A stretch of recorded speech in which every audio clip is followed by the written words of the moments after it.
The 1 second decision is, I had to live through that 1 second decision several times during this race. So this race took me 100 and some hours, okay? And this is what people don't get.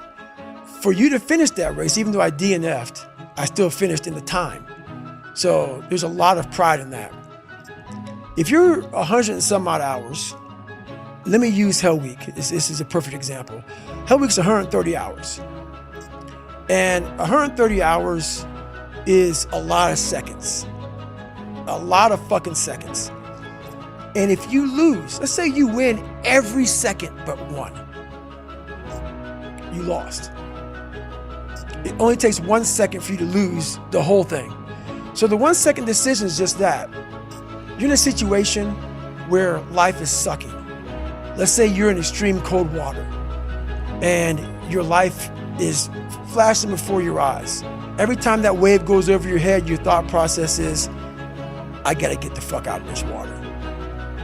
And you're in Hell Week. And you're hour one of 130 fucking hours. It's all fun and games, okay? Because at the beginning of Hell Week, the guns are going off. It's like a pep rally. So you're fucking hyped up. And your boys are linked arms and you're getting sprayed. And it's like the fucking pep rally. The instructors are yelling at you, bombs are going off, concussion grenades, blanks from N60s. Yeah, hoo-yah, fuck yeah, yeah, motherfucker, yeah. But then what they do is they shut that shit off.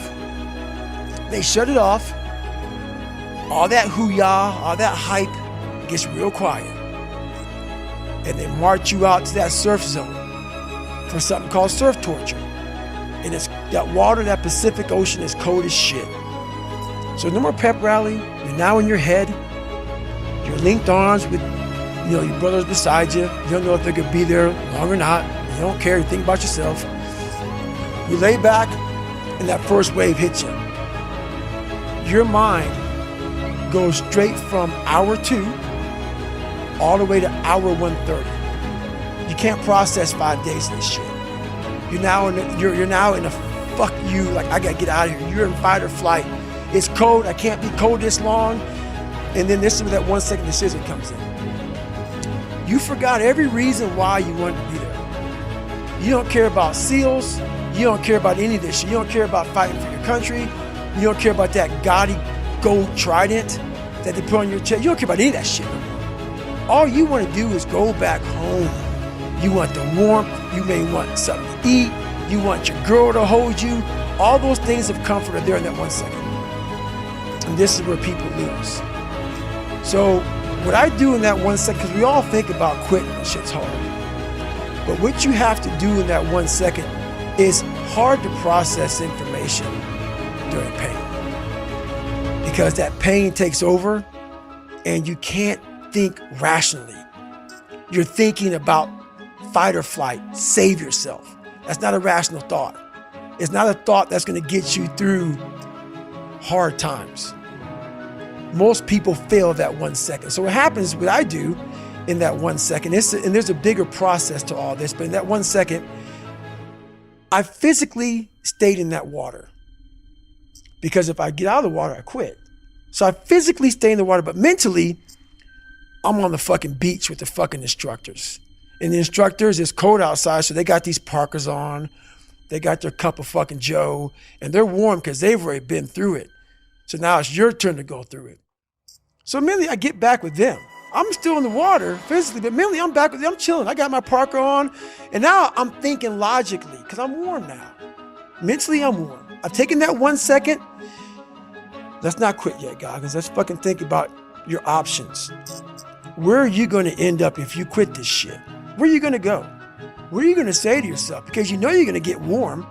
The second you get out of this water, you can take a shower and you could be warm. And in 5 days, you could be out. So I start thinking logically. I calm my brain down because your brain just wants to get the fuck out. Ring the bell, put your helmet down, get warm, and then you're really fucked. And these are the things you have to think about in the 1 second decision. So that's what that's all about. It's about gaining control of your mind, putting things back in the proper perspective, and then saying, I really do want to be here. And I'm going to have a bunch of these 1 seconds through this 130-hour journey. And I have to learn to control these, because if I fail one of these 1 seconds, I will not be a SEAL. I will not be a doctor. I will not be a lawyer. I will not be whatever the fuck it is. So that's how important that 1 second decision is. It's all about your mind takes control of you. You have to say, fuck you, I run this motherfucker. And that's what that's all about. We'll get back to Goggins in 1 minute, but first I need to tell you about Element. Element is a tasty electrolyte drink mix with everything that you need and nothing that you don't. I've replaced my morning coffee with Element every day for over 3 years now, and I've never looked back. It means I've optimized my hydration, my brain feels better, I'm not getting mental fog, and it's helping me to curb cravings if I'm fasting throughout the day. Even Video Guy Dean uses it. My favorite flavor is the orange. That in a cold glass of water upon waking feels really, really good. It's a science-backed electrolyte ratio of sodium, potassium, and magnesium, which helps me to feel at my absolute best all day. Also, they have a no BS, no questions asked refund policy, so you can buy it and try it for an unlimited amount of time, and if you do not like it, they'll give you your money back, and you don't even need to return the box. That's how confident they are that you love it. Head to drinklmnt.com/modernwisdom to get a free sample pack of all 8 flavors with your first box. That's drinklmnt.com/modernwisdom. Projecting yourself forward to see what are the consequences of failing? What are the consequences of stopping? Yep. Is about as powerful of a motivation strategy as I can think of, you know? Because what you're doing is you're trying to optimize right now to stop the discomfort. That's right. But what you're going to pay for that in is shame and guilt and regret long term. That's right. So what you need to be able to do is bundle all of that up that is as yet unfelt, but will last for way, way, way longer. You know, the future is much longer than now. That's right. The future is going to extend out up until the day that you die. And the now is just for now. And even 130 hours is just 130 hours. That's right. And you get to look back, and do you look back with pride and glory, or do you look back with shame and guilt? That's it. That's the 1 second. You just summarized it right there. And most people fail those 1 seconds. And then that 1 second leads to 20 years, 30 years, 40 years of fuck. I have people who have been through training with me, Ranger School, SEAL training, Air Force training, and I get calls from them today, and they have great lives. And all they talk about is how they failed in that one moment. And they can't even enjoy their life now because they're now warm. They're now warm. There's no more suffering. There's no more suffering for me either. And we're in the same boat now. But you're suffering. So we're not suffering, but you're thinking about what you could have been. I am exactly what I should have been. And that's where people start to lose it. Because now I realize that in that 1 second. I go through all that. I know how it's going to feel because I failed so many times before. Failure is the ultimate thing, man. I failed so many times before. That's why I don't look at failure anymore as failure. I look at it as my first, second, and third attempt.